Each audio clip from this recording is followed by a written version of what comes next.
Alright, hello ladies and gentlemen, welcome to a Blaze casting presentation, bringing you guys a game from the Team Liquid in-house group. Finally got one going, took a little bit, but had everybody in together. Now we have a very fun game with Bisa capping up the Radiant, but I'm here joined with a co-caster, starting off my day for the tryouts that I'm going to be doing just as yesterday, one game each for a caster. So I am joined here, and how's it going, man? It's going very well. I'm Iralimir. I'll be your co-caster today, and I have to say I got an echo on you, so there's something going wrong there.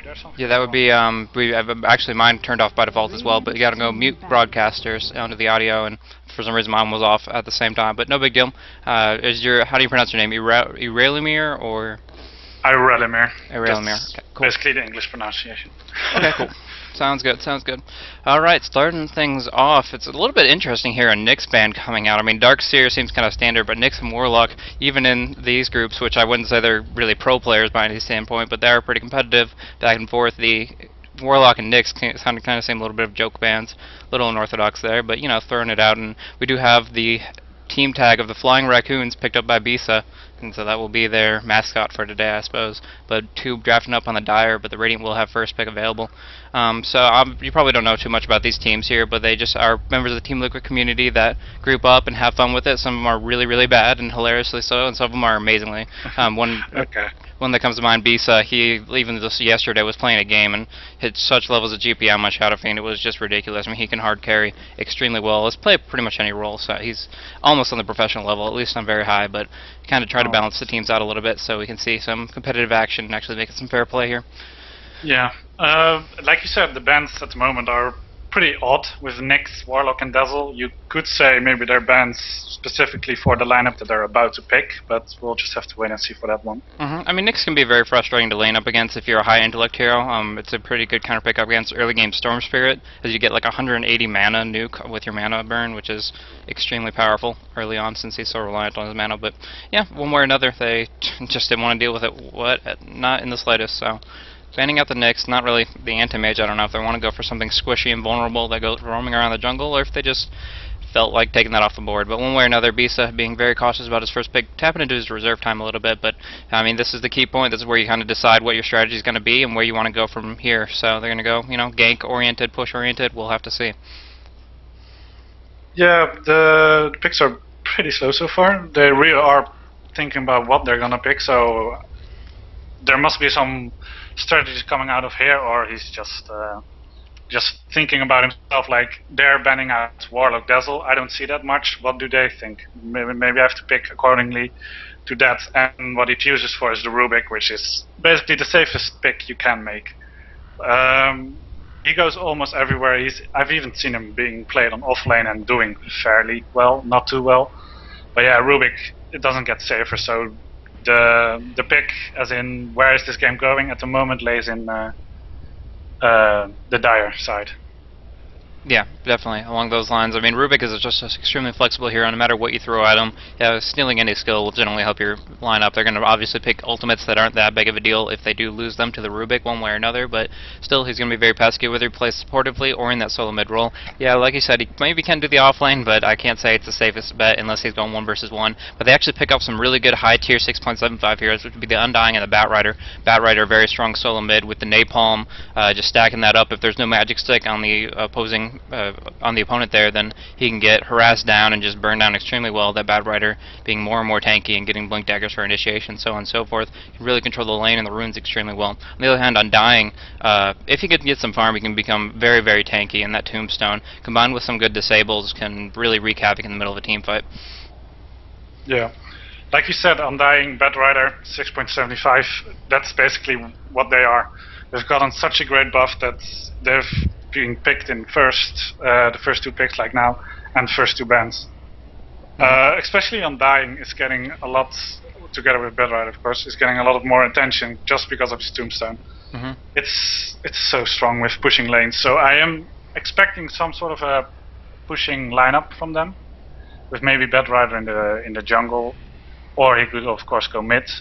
But I've seen Batrider being played in jungle, and at the moment he's very strong in that as well. And if he goes mid indeed, then he basically forces a magic stick and a boots, early boots, out of you, so he can rush bottle and basically contain rune control. really Exactly. fast. Yeah, definitely.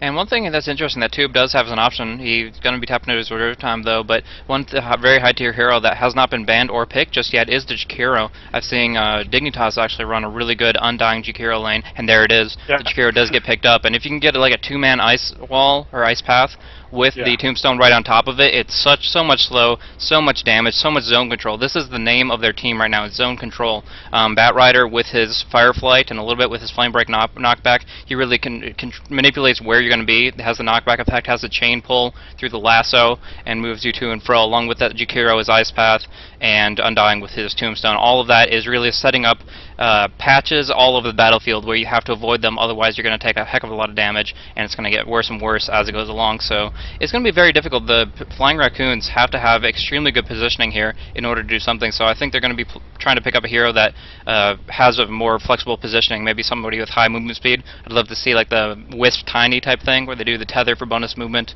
and of course he builds for phase Yasha, that kind of thing. But we'll have to see. We'll have to see. It's going to be very, very important for them though to make sure that they don't get caught up in all this ground effect AoE potential. Yeah, the other two picks, Crystal Maiden and Shrek, also safe picks. They don't really are showing their cards right now.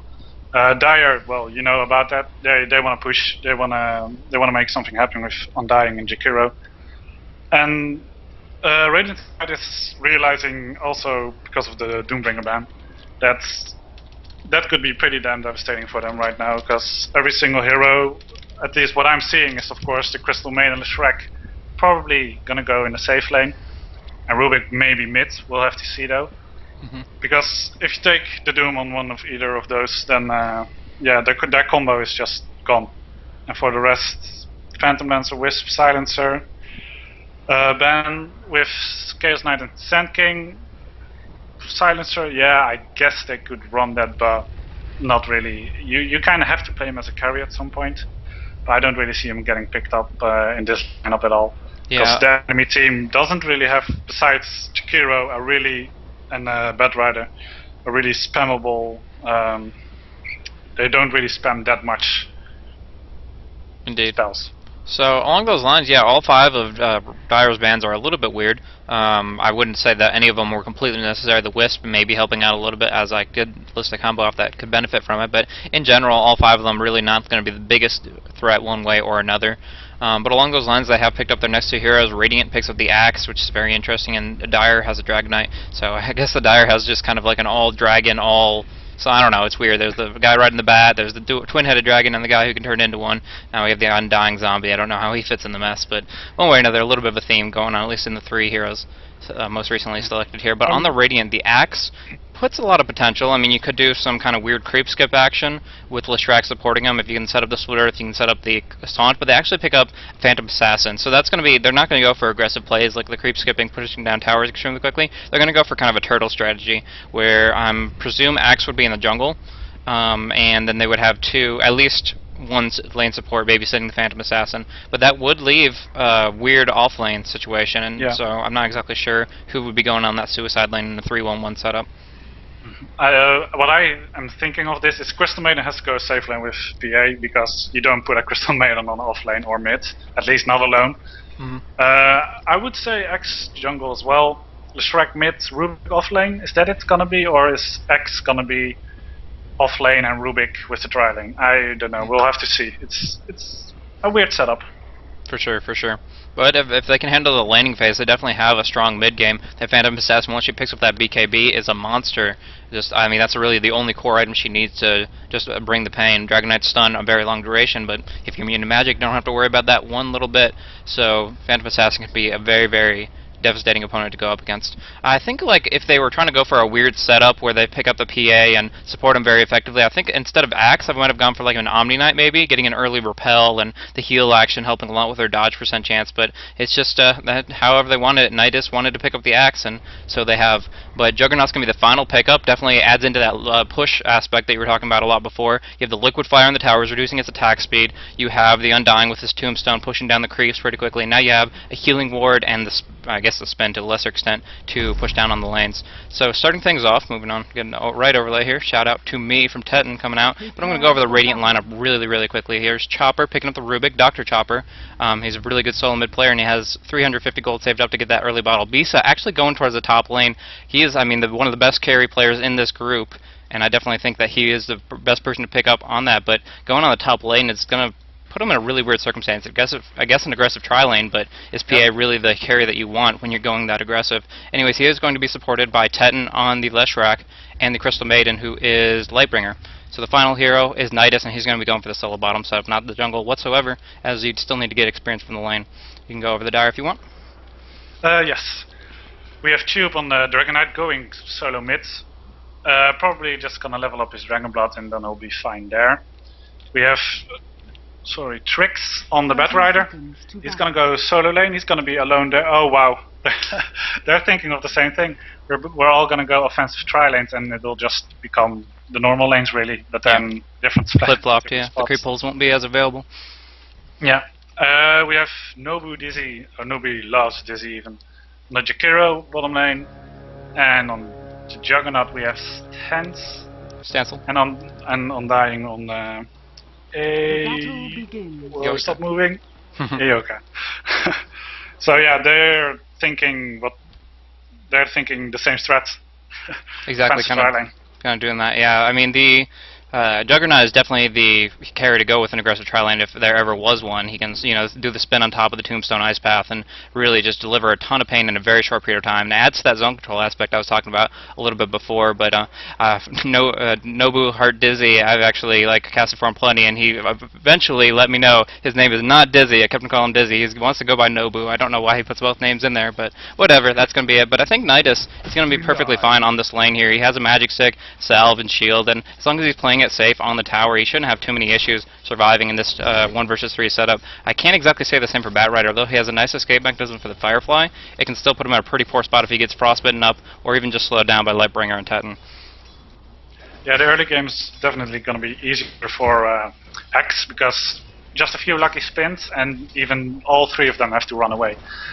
But still, he can get jumped on easier than, of course, the Bat Rider, because he has Firefly, but they have more disables as well, so we'll just have to see really. Exactly. I mean, the Ice Path picked up by Jakiro is so strong in this patch specifically. It just added in so much functionality. It's a lot faster, a lot more reliable of a stun. You can go for a very high duration as he improves his levels. But again, yeah, Axe just being so tanky. It only has 2 base armor, but it should be sufficient for him to mitigate a lot of the damage that he will have forthcoming. But one thing to note is that Rubik has already got enough CS to pick up that bottle, even with only 3 branches. Is still actually sitting at a pretty high CS, 8 and 0, top of the charts. And with that, he has his mana regeneration, can pick up the 2-minute rune wherever it may be. Actually, the Invis rune from the 0-minute mark actually still available on the bottom lane. I guess he does not realize that, but not a big deal one way or another. Actually, didn't know Radiant doesn't have any wards up right now, so he doesn't really have any kind of rune control. Despite having the bottle, if he has to guess every time, it might be to his disadvantage to try to rely on that for sustainability. This, as it looks like right now, this is mostly going to be who pushes the tower first and what's happening mid, because they're doing exactly the same thing. They want to they wanted to go try versus try, of course, and then get ganks out of it, but they're just going to have to switch over to either push the tower or make a few ganks happen first blood. Speaking, but actually on bottom lane, that we're trying to go aggressive here. Nidus did drop down pretty low, but Stancil, now taking a lot of damage, has to pop the healing ward just to survive, as he does take quite a bit of damage from that rank 2 battle hunger. And so along those lines, he is going to drop down to a very low HP level. He'll probably have to pop a salve just to recover from that. X in a lot of trouble bottom. Yeah, Yoika is trying to pursue. He has 4 seconds left on the decay. The question is, I don't think it will bring him down low enough. It will probably bring him to... Oh, it does! It is rank 1 decay, just sufficient with that strength steal along with the extra damage, and first blood will go to Yoika. So that was really, really nice for him, going to dive on that very aggressively on the X. He didn't have any more regeneration to pop off. Or he did, he had the salve the whole time. He thought the same thing. He's like, they can't touch me unless he just purchased that up, in which case, that's kind of a moot point. No, he didn't have salve.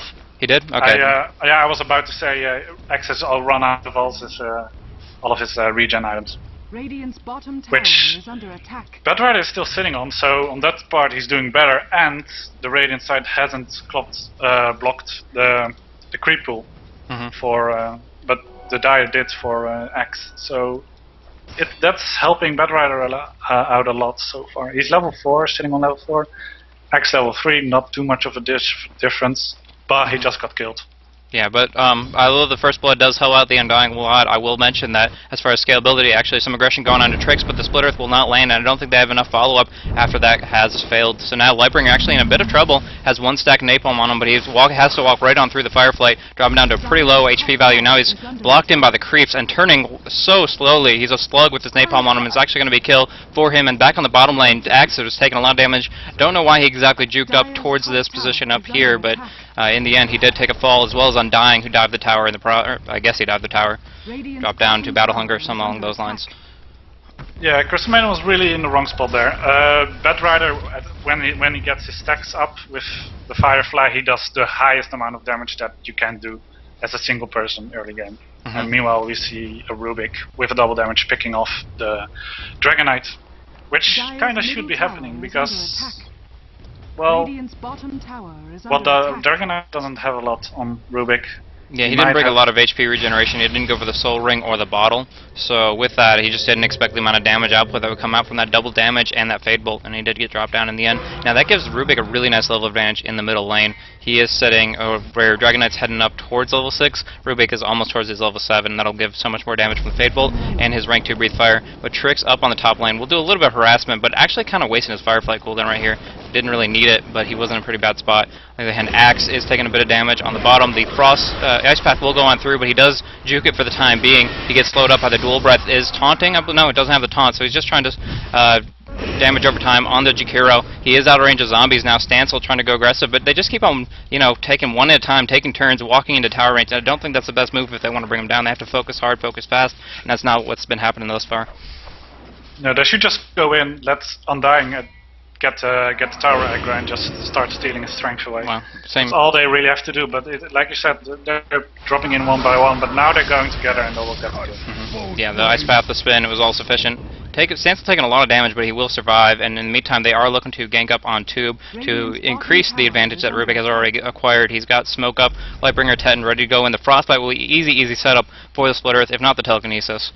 And along those lines, Ring of Health has been picked up on Stancil, so he will regenerate over an extended period of time. I'm not sure whether or not going on this yet. I think that's really the best spot that they can get. I mean, he can walk into...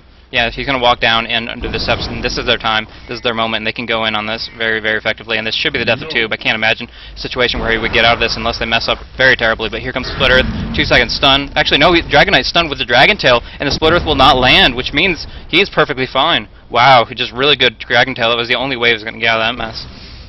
Yeah, so Lestrak should have cancelled his stun there and maybe walked forward, because, let's see, Lestrak... No, he doesn't have higher movement speed. No, he wouldn't have got him in anyway. Yeah, the Dragonite already has the boots up. Yeah, so that 60 movement speed doing enough for him to get out of that really sore spot. So he didn't pick up any sustained regeneration, like I said, Soul Ring Bottle, but got enough out of it from the treads and saved his life there, I believe. So along those lines, he's doing a lot better than he could be if that gank had worked. And that was a lot of time wasted. Lestrak and Crystal Maiden sitting there for a good full minute in the smoke, and yeah, just wasting the full time. Didn't get anything out of that. I've been looking at the setup once again, and I'm really thinking like, we get a pass. But if the Dire wants to say, okay, let's push, they can do that more efficiently than the Flying Raccoons, and they got a better, they got a better endgame setup actually. So whatever's gonna happen, if you really go for picks, as long as Flying Raccoon does not start to gank and start to get out of control, Dire should just sit back really and just wait it out, pick the good fights, and then they should be fine.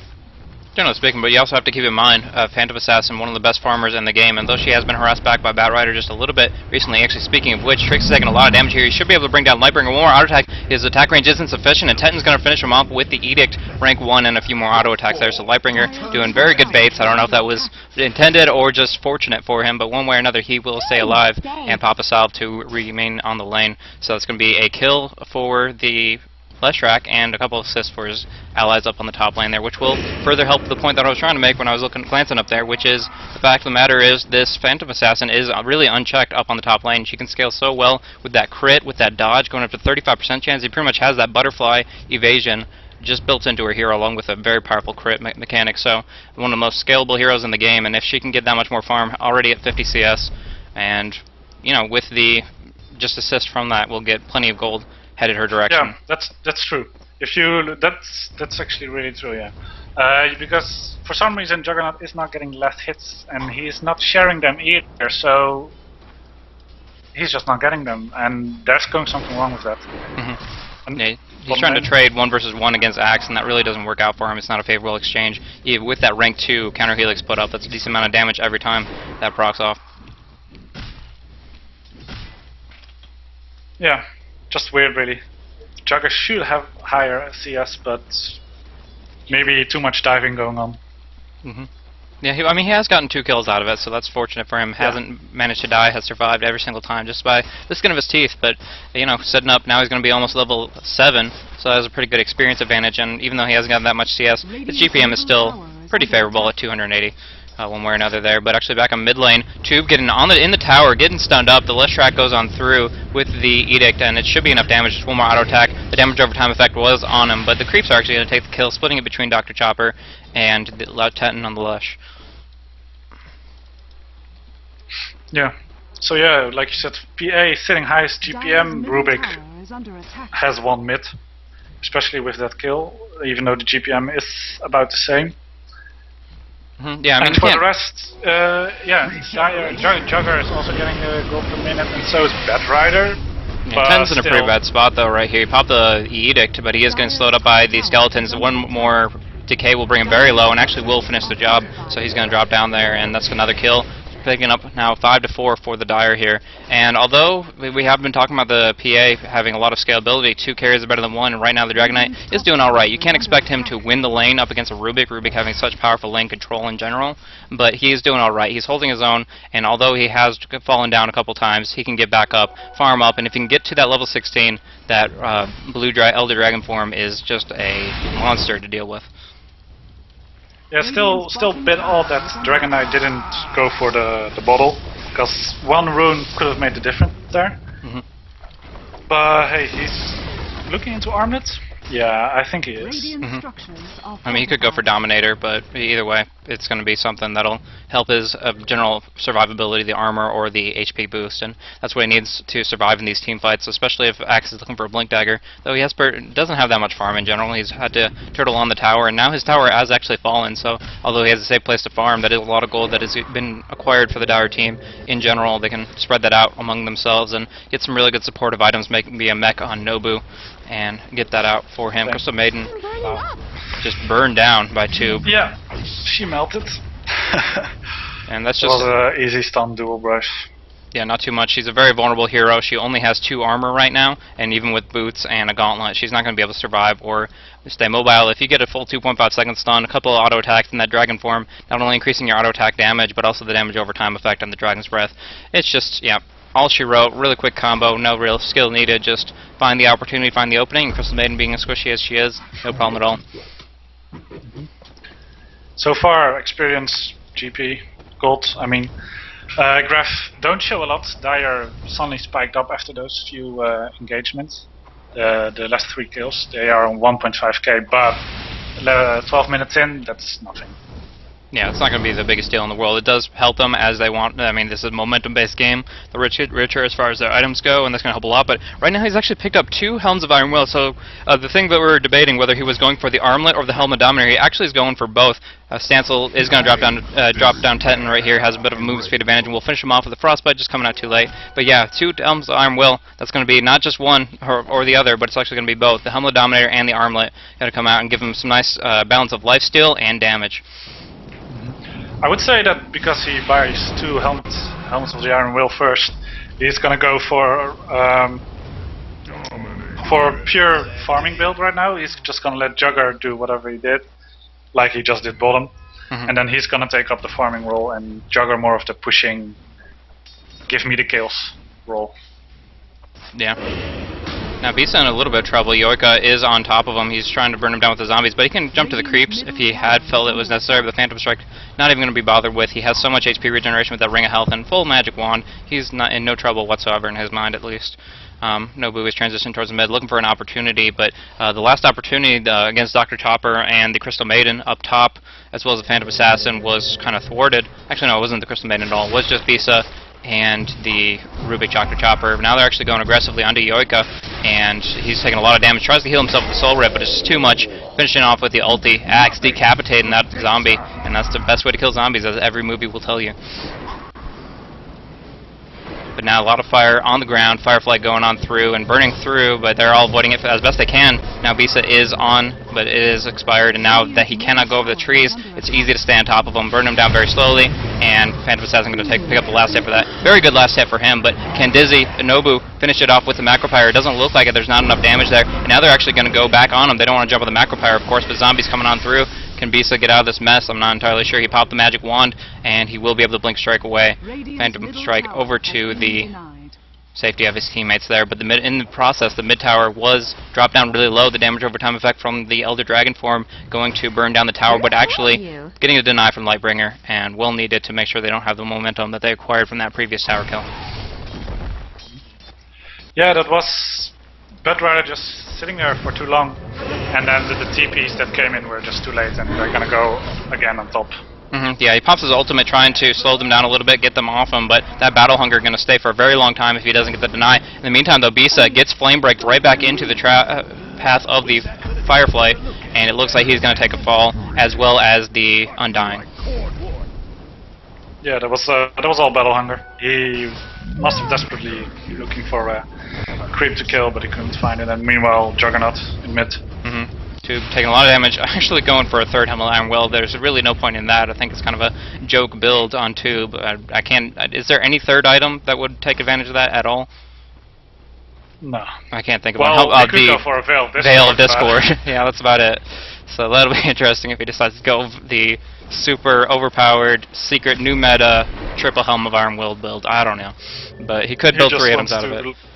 Yeah, maybe he wants to Veil of Discord so this pre-fire does more damage, but I doubt it. I mean, it's a tank. He has a lot of HP regen and armor, so who knows? It may help him in the end, but he already has 33 armor right now. Yeah, that's insane. 67% physical damage resistance, so that's a lot. Yeah. And against a PA, that's kind of what you want. Yeah, I so suppose. Who knows? This could work. Definitely has advantages. Along those lines, Bisa picking up another kill, though. That's setting her KDA now at 2, 1, and 6. A lot of assists, but gold is gold, and she takes advantage of it very effectively. Now has the Vanguard and the Aquila. Feels she has enough damage, assuming you can rely on those crits a little bit. The 15% chance proc. You get a couple of those in a team fight, it doesn't matter how much damage you have, as long as you can survive, and that's what he's building for. They did get a kill on the Jugger, but gold per min for PA and Jugger right now is very close, and Dragon Knight is also very close up to that, so the carries are getting their money, and considering they're 2 carries, they'll have more out of it than mid lane. Nice Split Earth to finish off Undying there, but now a big team fight. They're really out of position. Bisa wants to go aggressive. Will bring down Nobu, I believe, but in the meantime, the Macro Pyre, along with the damage from Tube, that's the zone control I was talking about, and they are just getting murdered on the back end of this. I believe Bisa may get out of it, dodging a couple times here, but the Omni Slash still doing a lot of damage, slowed by the zombies, and I doubt, unless he gets an amazing Phantom Strike, trying to get to the creeps, can he mank it? Is the question a little bit? Yeah, he jukes off, and last auto attack will pursue. Will not hit him, though, and he will survive. Wow, that was so close, and it could have been such a big kill, bringing down Phantom Assassin right there, but just not enough damage. That was was very close. That was incredibly lucky. Just the creep wave just came in just in time. You saw the Dragon Knight auto attack flying out to him, and if he didn't get it off, then he would have dropped there.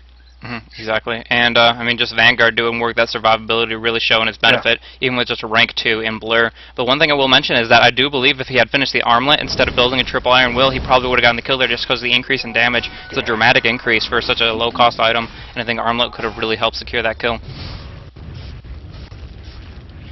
Well, he now has a Helm of Dominator, and he only is a recipe away for the armlet, so items too late, basically. Exactly. And they're gonna go mid again? Yeah, he's in a really sore spot. They don't have any slows to close the gap on him. Tube doesn't have enough mana for the stun, so he's actually willing to go aggressive on him, but right behind him, unbeknownst to him, Yoika comes out of invisibility, but Phantom Strike away, and just really good reflexes from Bisa, getting in and out of the action as he pleases. Farming up the zombies in the process. Now bringing down the tombstone. That's a really big bounty. Wonder if Beast is going to be able to manage the last hit it. Nope, it's going to go to Lightbringer. 110 gold though for Crystal Maiden. That's some good ward money there. And 4-staff coming through Dr. Chopper. The Beast goes up 1 crit, and that's going to be enough damage. Beast taking another kill on the board, bringing his GPM up to 403, and that's going to top him off to get that BKB extremely quickly. Yeah, we've seen Dax is going top right now because he realized I have nothing, I have to farm, and he is actually getting the farm as well now. So maybe the moment we see him picking up the Blink Dagger, he's gonna start moving in the team fights. Oh, mid, yeah. Yeah, they brought down the tower, and just Jakiro trying to defend it, trying to deny it, but did not work out for him. Telekinesis up, and there's no getting away with Bisa on your tail here. The slow, 4-second duration for 50% slow is kind of insane, and it just allows him to be as aggressive as he needs to be, so that was very effective. But on the top end, you were talking about the axe and farming and trying to buy his Blink Dagger, and did he pick it up? He did indeed from the outpost. Bought the Blink Dagger, but it was on cooldown due to the damage he received, and he wasn't able to get out of that really sore spot. Juggernaut not even popping the Omni Slash for it. He's saved his Omni Slash. Like this, I think he's only run 1 or 2 this entire game so far, and it's not that big of a cooldown. So they're gonna pressure top now, and we'll see if they're gonna defend it. They're coming in to defend. If they could take this tier 1 tower, that would be a lot of gold in their pockets. Stancil moving ever closer to the Battle Fury that he really needs to pick up his farm at his current rates. Completely insufficient. But you know, the 611 KDA speaks a little bit otherwise. That as long as he's being aggressive, it doesn't entirely matter how few creep kills you do get. Yeah, we'll see the Dragon Knight going to the Dire Ancient stack pretty soon, because he is currently stacking it with the Centaur, as we can see right now.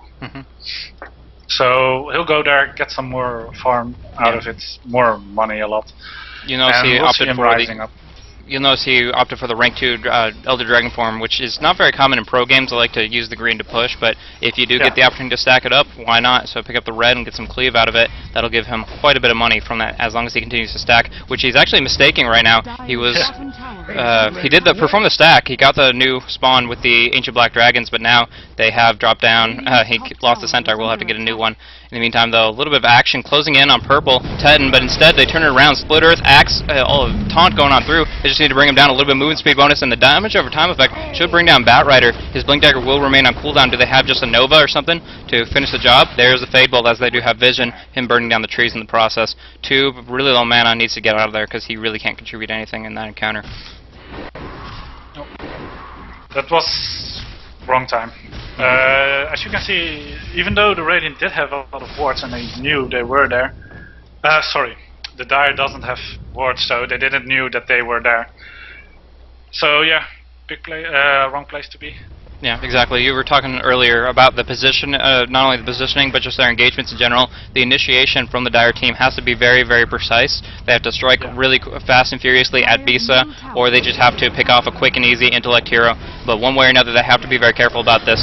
Rubik now has the decay. We'll be able to heal up a little bit in the process, but it's just trying to survive for the time being. Kill out a couple of zombies and pull away from the tower until that tombstone will expire. But yeah, if they can do some quick, effective pickoffs or just some powerful team fights where they can get them grouped up underneath the Wrath that it can be a lot. But incoming Blink goes on through. Bat Rider trying to pull away Bisa with his ultimate, the lasso, but he gets taunted instead. Here comes some stuns going on through. Tube laying waste with that red dragon, trying to bring down Nidus, but on the back end, it's Bisa doing a heck of a lot of damage. Burning through, Omni Slash goes across, doing a lot of damage. Dr. Chopper and Nidus both dropping low. The Macro Fire will finish off the axe, and now 3 are down for the Radiant, and they're going in pursuit, trying to bring down Chopper. His Force Staff will not be up in time. He does put up the lasso just to try to delay the inevitable, but he gets dropped down by the Undying. However, like I was saying, Bisa on the back end, triple kill for Bisa, buybacks coming out, and that's a lot of gold in Bisa's hand. He does have a Desolator, burning through a lot of the armor, increasing his physical damage quite a bit. That's a nice amplification, but now he is in a pretty sore spot. Pursuit in from Yoika, but the ultimate will expire. Undying no longer having the flesh golem up, he will not be able to slow him down in pursuit. In the meantime, Nidus, with that Blink Dagger still available, is trying to bait them into a pretty bad spot. Nidus himself isn't in the best spot at all, but setting up Bisa to run in here. A couple more crits is what he needs. 1 crit. Come on, he needs just a little bit more damage into second for Will to finish the job. Now jumping in on a Yoika. He doesn't have any lifesteal at all, but he's so confident in himself. Even with the Tube coming in, Tube will come in for a stun. 2.5 seconds at the least, and now he's tombstoned up, and I can't imagine him getting out of this. Just so much damage, too much. He does Phantom Strike down to the creeps, though, and the Nova should secure his escape. Holy crap, I can't imagine that he just did that, but before your eyes, Bisa pulling a Houdini, and with all the kills he got out of that, he's still going to escape from this. Lightbringer not so lucky with the lasso finally coming on through. Will Rubik steal it? Doesn't look like it, but Lightbringer is out, unfortunately. He got Dragon's Breath instead. Wow, what a team fight. That was a very, very long team fight. You saw Dragon Knight doing the work at the beginning, but in the back, Phantom Assassin was just cleaning everyone up that ever got low. But when the Dragon Knight died, he did buy back, and that was quite a mistake because he didn't get much out of it. And as we all could see, miraculously, the Phantom Assassin just got out of there. Yeah. I mean, they didn't focus the PA. I mean, she's so vulnerable, especially in a 20-minute mark game. Actually, a lot of damage coming out. Really big Blink taunt. Setting up the kill on the Bat Rider. Trying to go for Yoika, but he will go invisible. And, oh, nice crit. Nice Phantom Strike. And he is actually able to bring him down right before the Fate Time expires. Now Bisa about to get one more. Godlike spree for Bisa. Bringing down that before the invisibility could even take effect. Yeah, the Desolator is doing so much work right now. He thought Vanguard is enough, which it is at the moment. And with the Desolator, all he needs is a few hits in and just 1 crit to finish it off. It's very strong and making the big armor stack from Dragon Knight less relevant. Dire's middle tower is under attack. Could go for a rush here, or at least they could have gone for rush a few times earlier actually, but they haven't really gone for it, and they maybe are thinking about it right now. Or Lightbringer will get Omni Slashed up. Quick, easy kill. Picking up the CM with that ultimate. No problem at all.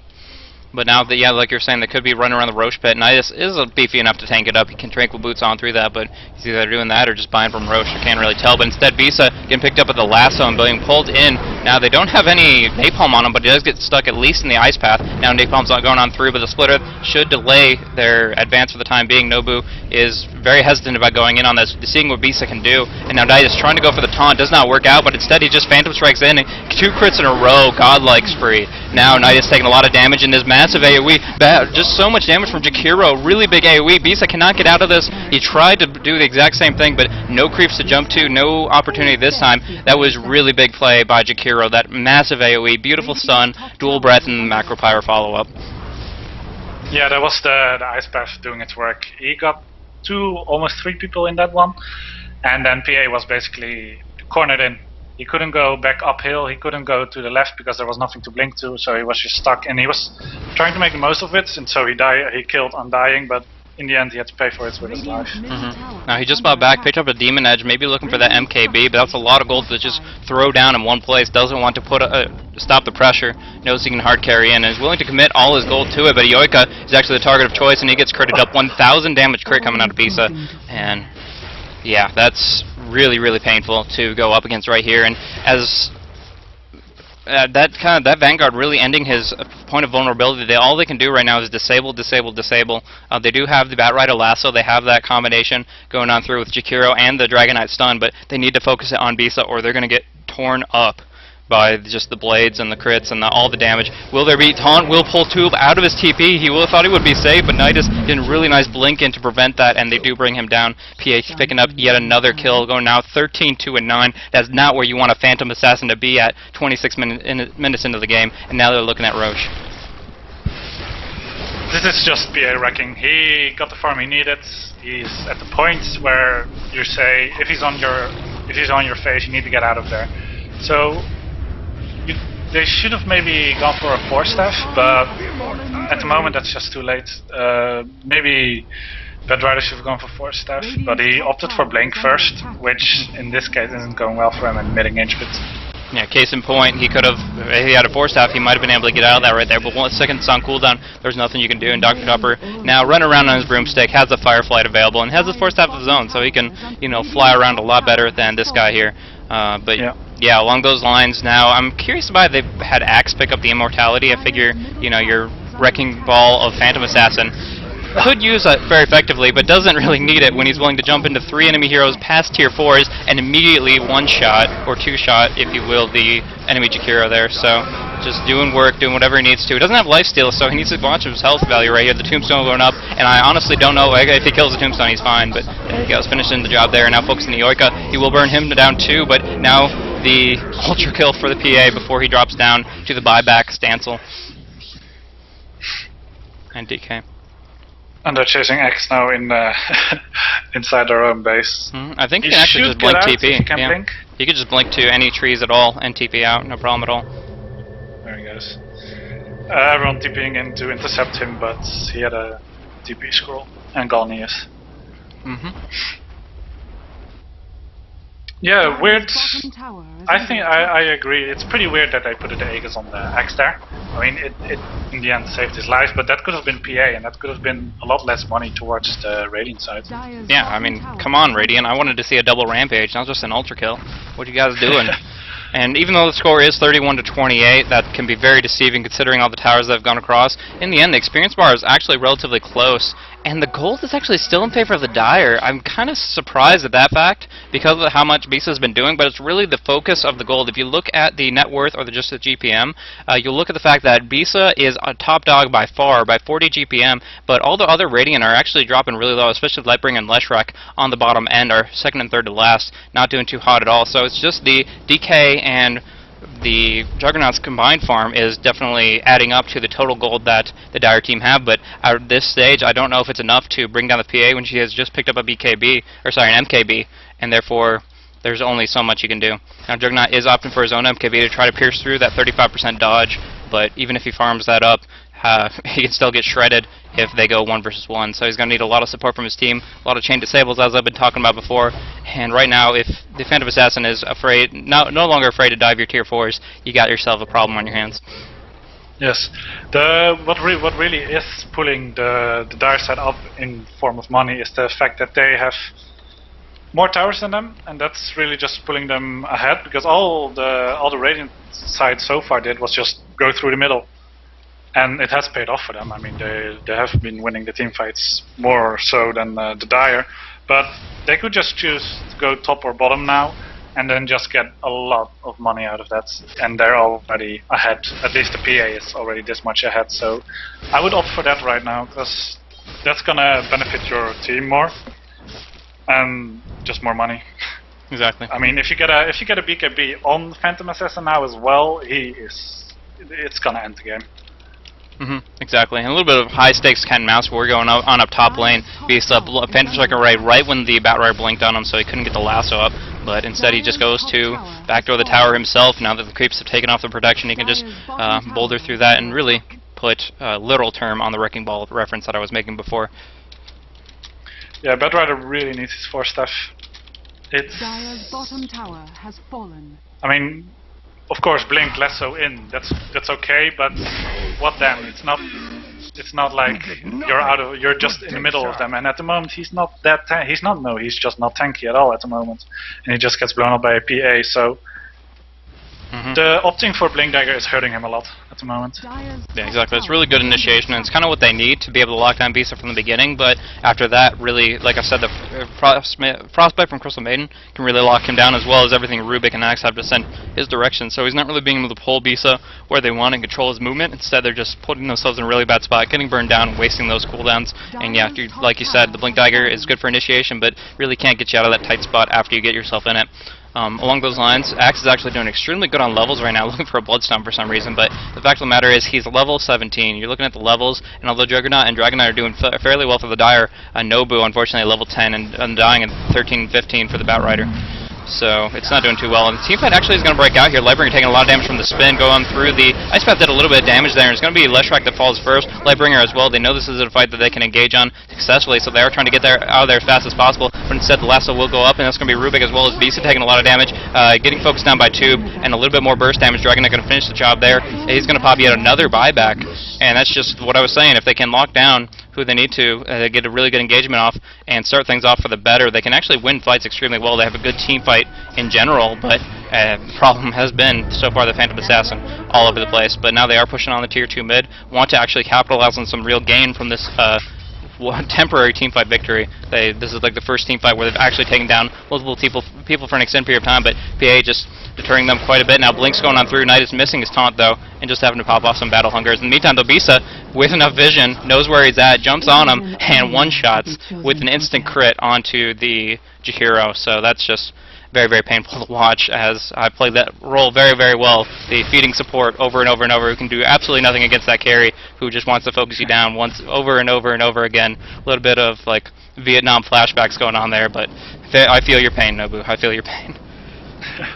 Yeah, every single time I've wanted to say like Radiant really has to go for a Rex or something right now, but every single time they do, this happens. They just get a few pickoffs like the Jakiro, and they're on the enemy side again. So it's kind of a weird game, because still Dragonite, Juggernaut, and if all they need is a stun on PA, and they just can focus her down really, really fast, faster than PA can. Well, not faster than PA can kill a Jakiro, but faster than a PA can probably kill them.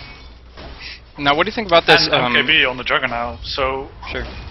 No more evasive strikes for her. What do you think about this Assault Curse pickup on the Dragonite? Do you think that'll be any kind of a game changer? I mean, that aura is really big. +5 armor for your entire team, -5 for them, as well as some attack speed boost. And if Dragonite and the Juggernaut are both focusing down on the PA, do you think that'll be enough? Obviously, the yeah, I was right the first time. MKB going up against Bisa will help out quite a bit, but will it be enough, do you think? It will, and meanwhile we have an engagement on top. Yeah, nice Ghost Scepter coming out. Batrider will survive for the time being. Bisa wanted to shred him up just like before, but instead doesn't get that opportunity, and will have to fall back for the time being. But that exchange cost Batrider a lot, and actually, with Undying down still, they're going to have Radiant falling back. The Flying Raccoons can bounce back really effectively. They didn't really commit too much as far as cooldowns, as far as health or mana, so they'll be back in the action in no time at all.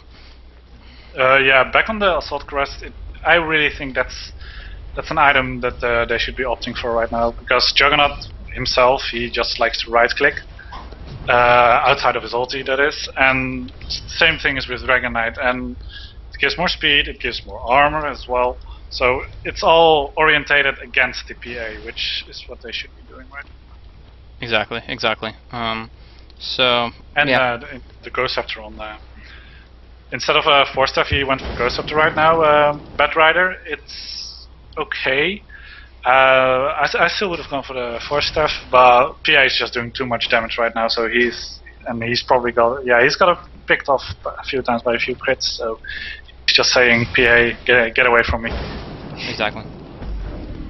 So if all the supports do pick up Ghost Scepters, and it's just the Dragonite and the Juggernaut laying waste with the MKB Assault Curse combo, that's a lot of targets that Bisa can't focus on, and that's really he just has to go 1 versus 2 up against these two semi-carries or carries and it's going to be, I think, very difficult. Actually, incoming, Bisa gets initiated on, Trix going on through, Nice gets a nice taunt off though. Will there be follow-up? Dr. Chopper needs to steal something big, but Bisa still has plenty of life available, picks up the tombstone, that's something, but instead gets shredded by the MKB Juggernaut. Has enough attack speed to attack so much in between all those leaps. Level 22, doing so well there, getting a lot of crits in the process, so that is Rubik, that it has fallen already. Now Nidus jumping on the back end, a little bit of lag on my end, sorry viewers, but it is going to be Crystal Man that drops down really quickly with a low HP pool. Nidus tried to get a taunt off, but it really didn't distract anybody other than the Dragon Knight here. Now 1v1, but the stun is on cooldown. Will he get the TP out? He will indeed, so no problem there. I think Jakiro should have flame braked, probably could have broken that, but maybe on cooldown, who knows. Bisa instead opting to take this time period to farm up a few Ancients, pick up that Heart of Tarask if he can get just a little bit more gold, but do they know he's there is the question. The Roshan will be spawning in just about 20 seconds. They don't know about Bisa, but Bisa obviously not having an opportunity to 1v5 really can't do much about their current positioning. Instead, Trix trying to get a long-range initiation off, but it's just not going to work. Dire's bottom tower is under We gotta attack. remember that was a 4v5, and the Dire won that. The Dragon Knight wasn't even there until he collided with the X, which then TP'd out. So, I think when Taunt coming in, Dragon Knight Nidus has- on the mid. Can they do anything with that? I feel like he didn't really have backup for the time being, but Nobu being so squishy, they should be at least one. In the meantime, though, the Bisa somewhere else, killing Juggernaut, now in pursuit. I'm going to watch him real quick. On to Trix, trying to do a little bit more damage. The Ghost Scepter will delay the time period. He needs a Phantom Strike. Does he have vision? He does, but now the Blink Dagger comes through just enough time that he can avoid, but his allies in the process still falling, with the Juggernaut having already fallen to Bisa. Now the Jakiro and Undying going down to the rest of the team, so just showing that he went into, like, I guess a 1v3 or just a 1v2 circumstance and was able to bring down the Juggernaut extremely quickly when he doesn't have that Omni Slash available. The immunity isn't there, and it can be the death of him really, really quickly if he gets some lucky crits in there. Blood splattering across the battlefield. That was a really nice pickoff. That's just what they needed to go for direct, but we have a buyback from Juggernaut and Jakiro, so this is going to be a 5 versus 5. And this time, oh wait, no, I'm dying 30 seconds delay, but this time Dragon Knight will be here as well, and now we'll see the full potential of that. So did he finish it? Yes, the Assault Cuirass. Now Blink Initiation, Trix trying to slow things down. Now he's coming in with the Blink, with the taunt. Is that the opening Bisa needs? No, he's too afraid. He's on half life and doesn't want to jump in on this just yet. Instead, a really nice freezing field coming across, but Nidus is going to be the one that takes a fall, initiating a little bit overextended. Now they can't even finish off Trix. Omni Slash went out on the back end. Now Stancil is running for his life, but at least was able to bring down the Leshrac in the process, and he will actually get out, healing warding as he goes along. Bisa lassoed up and taking a ton of damage to MKB. True Strike locking down onto the Bisa, and that's going to be a 5-man wipe right here. Dr. Chopper, though the Force Step just came up, stealing a healing ward, not really going to be able to do too much with that. So now they're going to be looking for Roshan and probably at least a tier 2. Yeah, this is the part where the 2 carries are better than 1, really.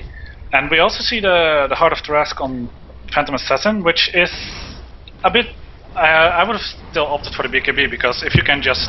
Because the Jakiro Ice Path is doing a lot of work. And with all the... with all the sticky napalms and the flame break going on, if you could just ignore that and then just go for it, then he could be doing a lot more right now. Yeah, completely agree with that.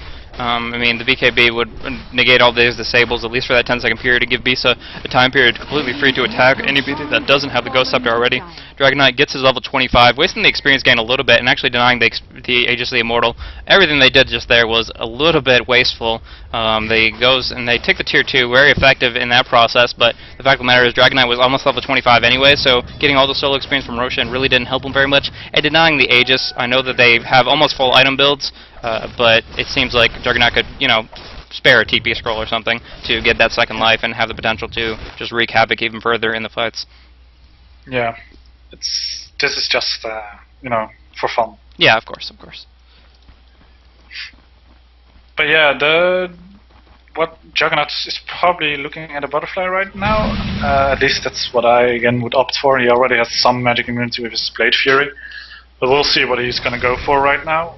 And this is really, the turning point was a few minutes ago of this game. Now Dire is in control, and as long as they stick together in team fights, they should be leading. So what the Radiant has to do right now is try to find a pick-off. If you can pick off a Dragon Knight or Juggernaut, that would be extremely good, but I would just go for the Jakiro really, or the or the Bad Rider because of the initiation, and the lasso still disables you for 4 seconds. And if it's their team initiating on or picking someone off like PA, then it's done for the Radiant, because then they can just push in and win the game. And PA doesn't have buyback at the moment, 1k short. So. What's that? At least to pick out a quick Undying kill. I mean, I know he's only sitting at level 16, so he's very vulnerable, and he got 2-shot right off the bat. Just Shark Bisa running in real quick and getting too much out. But now Teton getting lassoed up, a lot of AoE damage. They're having to fall back. Also, Crystal Main dropping down to 2, getting the Frostbite off, but that's about it, and they have no choice but to fall back there. That was a really poor engagement on that part. 4 versus, I guess, 2. But it was just really nobody was with them when they were pushing out that 2-3. I guess miscommunication or just miscoordination, but one way or another, they jumped in on something that they definitely couldn't handle. And now Flame Break trying to delay as they retreat, but now they're actually trying to turn things around. They have the smoke up, maybe looking to blink, but the ward has been destroyed by the sentry, which only has about 20 seconds left on it. But the fact of the matter is they don't have vision, and without it, there's very little they can do to initiate long range. But along those lines, you were saying a little bit about Dire taking back the control of the map, but one issue they have is that Nobu really hasn't been warding very aggressively. They put something on the Ancients on the bottom Maroon spawn, but Roshan's not going to be up for a long period of time. They really don't have any really good jungle wards. There is an engagement going on. The Ice Path goes on through. Knight is trying to taunt up with the Blade Mail active, but Tube have none of that. BKB, Giant Dragon, laying waste to everybody, and it's going to be the death of the Bisa as they went in 3 versus 5, and I feel that was a huge mistake going in to try to get a quick, easy gank on somebody doing Ancients, and in the end, getting a lot more than they bargained for, and that's going to be probably the end of the game. They have called good game. I don't know if that's legit, but one way or another, Chopper trying to juke for his life. But they could easily just take down a Rax at this stage in the game with, like you said, the Phantom Assassin not having enough gold to buy back. 750 gold on death is very, very painful and does hit your wallet where it hurts. Yes. When the engagement went on in mid, when the Shrek and Custom Maiden dropped, we saw Dragon Knight picking up the Satanic as well, and I don't know when X finished up his Blade Mail, but I think he just did, and as the fight progressed through the Radiant jungle, you saw X just popping up his Blade Mail, but it's too late because Dragon Knight had a Satanic, he popped it, and he just didn't care whatever happening. This is just it is GG really. I think they're still playing. Yeah, they're still playing. Yeah, they should be able to bring down the melee Rex extremely swiftly though, and there's no way that Radiant can contest this. The Flying Raccoons need Bisa in the action, and instead they're just trying to delay, but it's not really going to change anything here. Yeah, I think the BKB, being immune to magic, prevents you from receiving damage from Blade Mail, if I remember the mechanic correctly, but one way or another, yeah, he has that life steal and could just eat on through it either way. Also, the axe built for a Bloodstone and rather than HP item, so he doesn't have a heart, and with that, he only has maximum 2300 health to redirect, 2300 damage to a Dragon Knight with 3400 HP. With that much lifesteal, it's like a drop in the bucket. So, not that big a deal one way or another. He can just heal on through it, and it's not going to change too much, but Dragon Knight has DC'd, I'm not exactly sure. But one way or another, there's that whole engagement. As you can see on screen, there's a lot of damage. Stancil going on through with that Omni Slash, burning through everybody, including Bisa, but now taking a lot of damage. A couple crits going through, and the auto attack should be sufficient to burn him down. He didn't pick the Aegis up, and now that is only one lane of Rax that's going to fall. Instead, they're going to repel them from the middle. Nice lasso, nice initiation from Jakiro, but just too much damage. The Dragon Knight had DC'd, and probably the most unfortunate DC on the planet. I don't know if that was an intentional leave or what, but one way or another, they should have paused. I don't know, but they definitely couldn't engage without that Dragon Knight. That was very obvious from that skirmish right there. Yeah.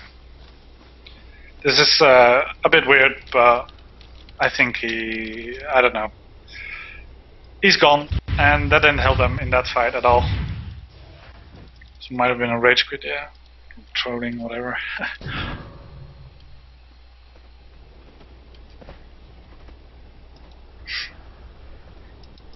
Well, one way or another, they do have the opportunity to push in the middle lane here. I mean, Dragon Knight by himself, being controlled by his allies, and the Undying really won't be able to do too much with this melee RX being about to be contested. And yeah, I mean, Bisa can be looking for any number of items to follow through and still do a lot of damage, a lot of scaling. Heck, I mean, even could go for, now that he has the heart, maybe look for some lifesteal. Would be really good. Helmet Dominator, I could imagine. But anyways, he is going right now on Ioika. He needs a little bit more crit action, but right now he is getting disabled, and the fact of the matter is he doesn't have Lincolns or BKB, and he can get just destroyed in these disables here. So he's actually going to drop down in the process here. Nidus, not being tanky enough, is going to drop down as well. So that's hurting really, really bad. The fact that they can't even contest these racks right here without Dragon Knight the action. Actually, he did reconnect in the middle of that. Didn't catch that, but anyways, Blink on through to pursue. The Napalm has stuck on Teton. Now the Flame Break will force him, and he will drop down. There's really no... Actually, he can TP, and with the ultimate on cooldown, I think, the Ice Path just in time from the southern end. Jakiro picking it up, and Teton will take a fall as well. And there we go. They're going to push on the middle lane as 5, and this should be able to take down the Ancient. I mean, there's 67 seconds left on Bisa, but with no buyback available for 400 gold, they should be able to... I mean, they're definitely going to take the rack, so the question is, can they take the tier 4s and thus the Ancient? Yeah, this is basically GG. The PA can't... does he have buyback? Nope. So this is going to be mid-rex. If they want to go for mega creeps, they can go top.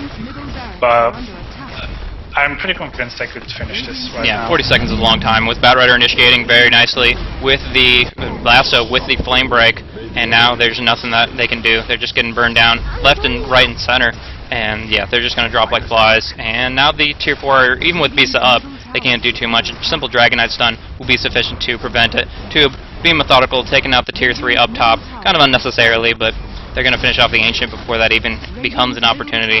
So they're going to drop that down, and that's going to be the game. So good game, well played. Dire stuck to it. You can see the gold graph and experience graph. I definitely wasn't sure about it, despite them having the advantage technically almost all game long since the 10-minute mark. It was a little bit back and forth, but just 2 carries showing it. They were able to get enough farm on the DK and plenty of farm on the Juggernaut as well. So it added up, and with Bisa not picking up any kind of disable negating items like the Lincoln Sphere or the BKB, I definitely think that was a bit of a mistake, and he can't 1v5 without those kinds of items, so that's going to drop him down here, and the Dire are going to take the win. Well, thanks for casting with me, man. Do you have a stream or channel or anything you can plug, or? I don't have a channel or a stream at the moment, but who knows? Maybe in the future. Okay, well, But it was fun casting with you, so thank you for the opportunity. Yeah, thanks for casting, definitely. I'm Blaze casting, and this was Iralimir casting with me, co-casting, and doing a little bit of tryout there with this Team Liquid in-house game. So very fun. We're going to go to the next game, go on to another caster, but